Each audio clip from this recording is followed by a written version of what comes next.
કેમ છો વહાલા બાળકો? સરસ. આજના ઉખાણા માટે તૈયાર?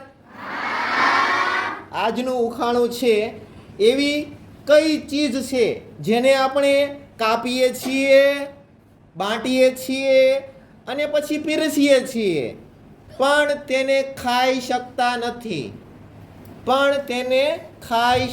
નથી?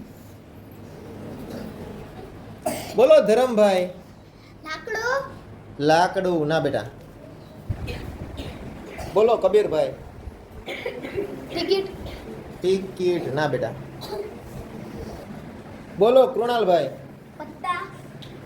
પત્તા. કયા પત્તા બેટા? રમવાના. એટલે કે ગંજી પત્તા. આપણે જે કેટ રમીએ છીએ, જે પત્તો રમીએ છીએ, બિલકુલ સાચો જવાબ છે.